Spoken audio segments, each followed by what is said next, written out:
Bismillah wa salatu wa salamu ala rasulillah wa ala alihi wa ashabi ajma'in. Je vous propose une série de vidéos autour de la thématique du début et de la fin du mois de Ramadan. Comment déterminer les mois lunaires en islam? Faut-il s'arrêter à la vision oculaire ou prôner le calcul astronomique aujourd'hui à notre époque? Une question qui a fait couler beaucoup d'encre, qui a créé beaucoup de polémiques. Souvenez-vous les débats autour de cette question lors du Ramadan en 2013. Y a-t-il des bonnes raisons de jeûner selon le calcul astronomique? Oui. Je vous propose 10 bonnes raisons qui feront office de 10 vidéos qui se voudront être à la fois nourries, riches en textes religieux, versets du Coran et paroles prophétiques, mais également j'essaierai de faire appel à votre intelligence, à votre bon sens, à votre raison, à votre réalité, notamment la réalité française, afin d'arriver à une conclusion la plus pertinente possible. Ces 10 vidéos, nous les intitulerons comme suit. La première, restons cohérents. La deuxième, la vision, une fin ou un moyen. La troisième, la vision, le seul moyen possible ou le seul moyen autorisé. Quatrième vidéo,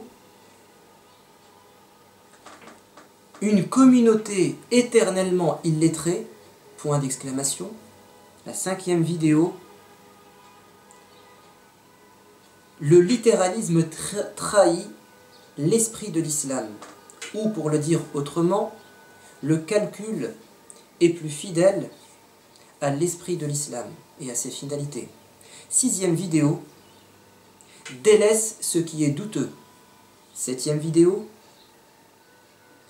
si les savants anciens étaient là, aujourd'hui à notre époque, 3 points d'exclamation.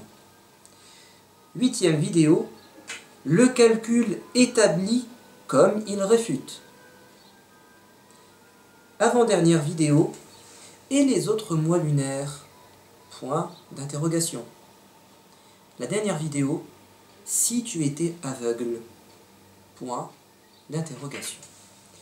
Commençons par la première vidéo, celle qui nous invite à rester cohérents. Dites-moi, Dieu, dans le Coran, le prophète lui-même, le législateur, a-t-il fait une différence entre la lune et le soleil par rapport aux adorations qui y sont rattachés? Vous savez, dans notre religion, pour ceux qui ont un peu étudié la théorie et la théorisation de la jurisprudence, les fondements de la jurisprudence, ils trouveront cette règle qui est en fait une cohérence interne dans la religion. À chaque fois qu'il y aura 2 éléments similaires ou se ressemblant, notre religion va les associer. Et quand 2 choses seront diamétralement opposées ou différents, alors ils seront dissociés. C'est un bon sens et une logique interne dans la religion. Écoutez avec attention et méditation ces versets du Coran qui associent le soleil et la lune. Dans la sourate Jonas, verset 5, Dieu nous dit « C'est lui qui a fait du soleil une lumière et de la lune une clarté. » Ici, oui, notre Seigneur fait une différence entre le soleil et la lune. Le soleil est un astre incandescent qui brille de lui-même, il produit sa lumière, Quant à la lune, elle est une clarté, c'est-à-dire qu'elle réfléchit la lumière solaire. Ensuite, Dieu nous dit, c'est lui qui a déterminé les phases de celle-ci, les phases de la lune, afin que vous puissiez dénombrer les années et calculer la durée du temps. Ici, Dieu nous attire notre attention sur le but de la création, l'un des buts, l'une des finalités de la création de la lune. C'est que nous, les êtres humains, les croyants, reviennent vers la lune pour calculer leur temps. Et vous allez voir notamment les temps légaux religieux. Dieu termine en disant « Ce n'est pas sans but sérieux que Dieu a créé tout cela. » Dieu n'a pas créé tous ces astres, cette nature sans but sérieux. Il y a une sagesse. Mais qui la découvrira? Dieu clôture en disant « C'est ainsi qu'il expose ces signes pour ceux qui comprennent, qui font marcher leur intelligence. » Dans le verset 54 de la sourate Al-A'raf, les murailles, Dieu nous dit « Il a créé le soleil, la lune et les étoiles, et les a soumis à ses lois. Elles sont tous soumis à ses lois. » Il n'y a pas de différence. Le soleil et la lune ont une orbite, une rotation, une course bien précise définie par Dieu. Car la création et le commandement suprême ne relèvent que de lui. Très intéressant ça. La création, al-khalq, al-amr ici, le commandement, c'est-à-dire en fait l'ordre canonique, la religion. Et la création, religion et création, sont le fruit de notre Seigneur. Il ne peut pas y avoir de contradiction entre la création et la religion. Dieu va adapter la religion à la création à la religion, il va y avoir une harmonie totale. Béni soit donc Dieu, le Seigneur de l'univers. Dans la sourate Ar-Rahman, le miséricordieux, verset 5, Ash-shamsu wal-qamaru bihusban, le soleil et la lune obéissent à des lois préétablies, autant l'un que l'autre. Ils sont soumis aux mêmes lois. Pourquoi donc faites-vous une différence entre le soleil et la lune? Pourquoi donc rythmer notre prière selon les positions du soleil dans le ciel? Et pourquoi refuser de manière aveugle de rythmer notre mois du Ramadan selon les phases lunaires établies par Dieu selon des lois bien précises qu'il nous invite à découvrir par la science, par l'astronomie? Si nous refusons le calcul, alors refusons-le pour tout. Pourquoi opter pour le calcul dans nos prières, la prière qui est plus importante, et le rejeter quand il s'agit du mois du Ramadan, qui ne se répète qu'une fois dans l'année, qui dure 29 ou 30 jours?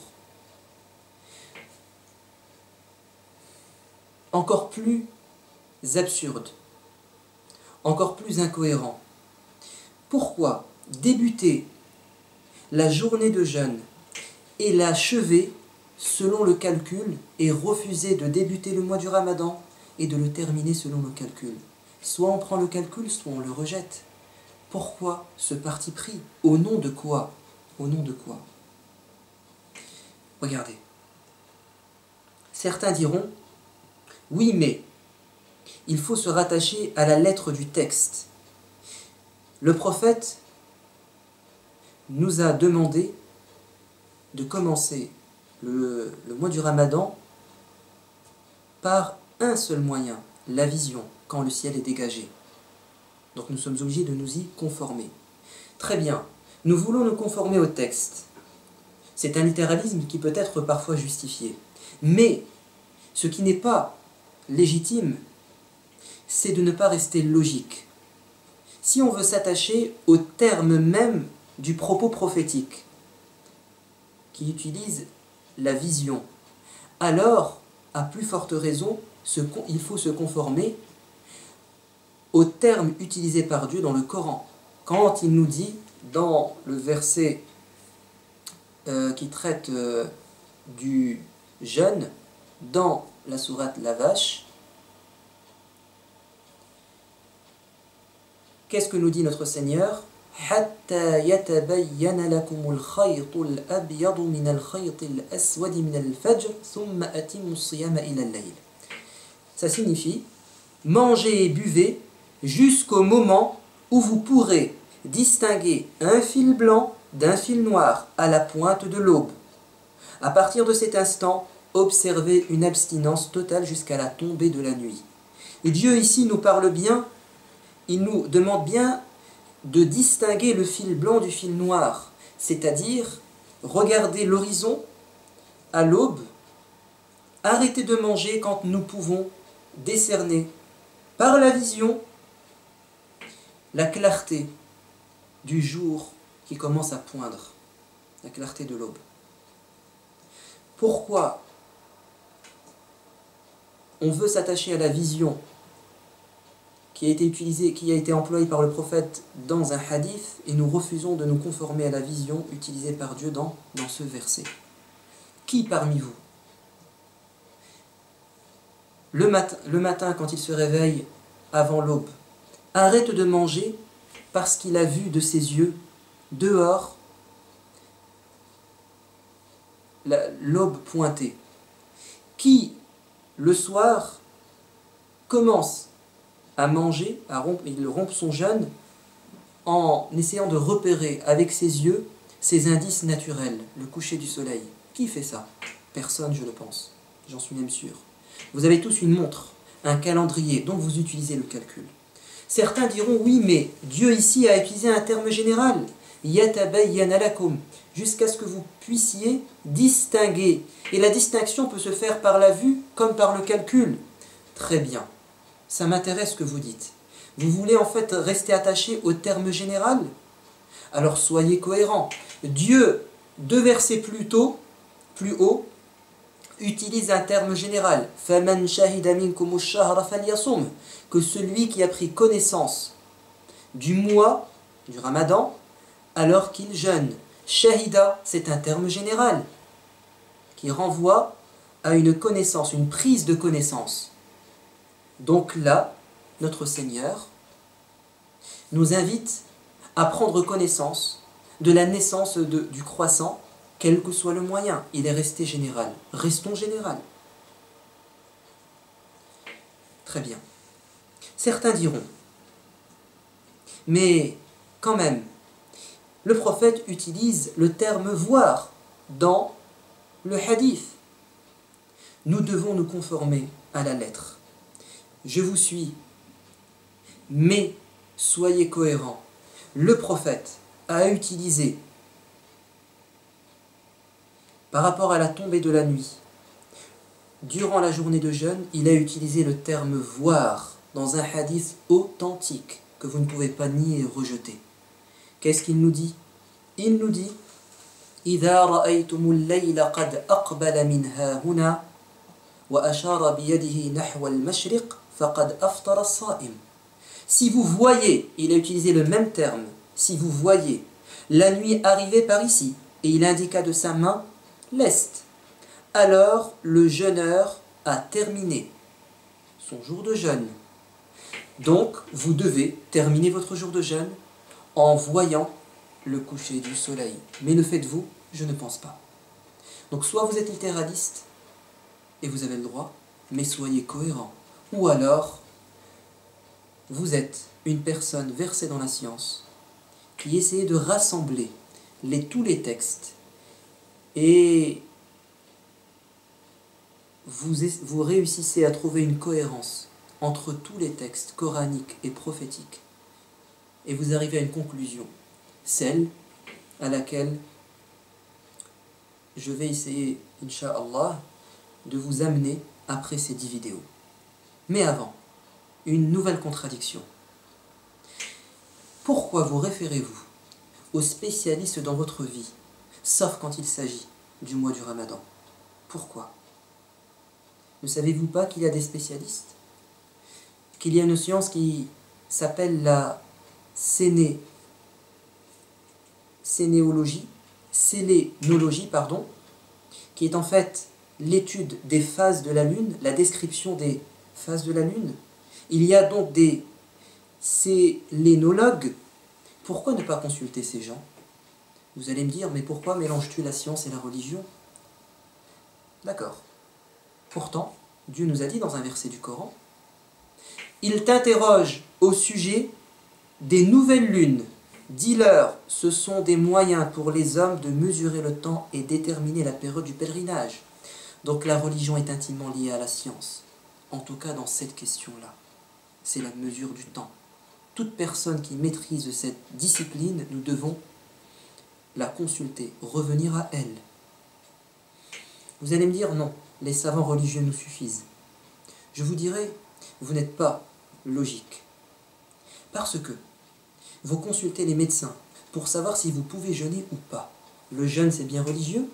Pourtant, si tu as du diabète, si tu es une femme enceinte, si tu allaites, et que ton médecin te dit « ça va être dangereux pour ton fœtus, ça va être dangereux pour ta santé », de jeûner, tu vas l'écouter. Donc tu reviens vers les spécialistes dans la médecine pour savoir si tu peux jeûner ou pas, et tu ne veux pas revenir vers les astronomes pour déterminer le début et la fin du mois du Ramadan. Où est la logique? Pourtant, la médecine est une science expérimentale sujette à l'erreur. Le médecin peut se tromper, vous allez quand même jeûner, et sans incident. Ce que, bien entendu, vous ne devez pas faire, car il faut faire confiance au médecin. Donc, dans une science expérimentale sujette à l'erreur, vous faites confiance à la personne et vous revenez vers elle. Et dans une science exacte, l'astronomie, qui utilise les mathématiques, qui utilise beaucoup de choses qui sont des sciences exactes, vous refusez. Ce n'est pas cohérent.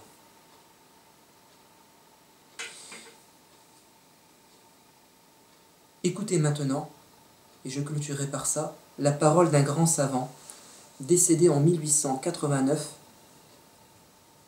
qui s'appelle Shihab al-Marjani al-Tatari al-Qazani. Dans son ouvrage, il nous dit « Les données scientifiques fondées sur le calcul sont toutes des arguments d'autorité, qu'on ne peut nier une fois comprises et après en avoir eu connaissance. Ce sont des choses qui sont certaines, en tout cas plus certaines que la vision. Mais ça sera notre propos prochainement. Les savants religieux, nous dit-il, parmi les juristes et les autres, les savants religieux, reviennent dans chaque situation vers les spécialistes et les connaisseurs de ces disciplines. Donc si eux le font, pourquoi ne le fais-tu pas? En effet, ils optent pour l'avis des linguistes, la langue arabe, pour comprendre le sens des termes coraniques et prophétiques, même si ces linguistes ne sont pas musulmans. Ne savez-vous pas que pour comprendre le Coran et les paroles du prophète, il faut maîtriser la langue arabe et donc étudier la poésie anté-islamique? La religion, qu'il appartienne à ta religion ou pas, ça ne change rien à l'histoire. Ils reviennent vers l'avis du médecin pour juger de la nécessité ou non de rompre le jeûne ou de le délaisser. Et sur bien d'autres questions. Qu'est-ce qui nous empêche donc d'établir la fin du mois de Sha'ban et des autres mois selon lui, c'est-à-dire le calcul scientifique, alors qu'il est catégorique, c'est-à-dire fiable, en plus d'être conforme à ce qu'annonce le législateur. Vous avez vu comment il termine? Il interpelle notre logique, notre bon sens. Il nous invite à être cohérents. Et il a raison. Et il a raison. Restons cohérents. Soit nous rejetons en bloc le calcul, soit nous acceptons de revenir vers cette science qui est intimement liée à notre religion. Je pense qu'il n'y a pas de solution médiane au risque d'être incohérent et de tomber dans des contradictions. Et je vais en soulever d'autres, en révéler d'autres dans les prochaines interventions et prochaines vidéos. Je vous dis à très bientôt. Wassalamu alaikum wa rahmatullah.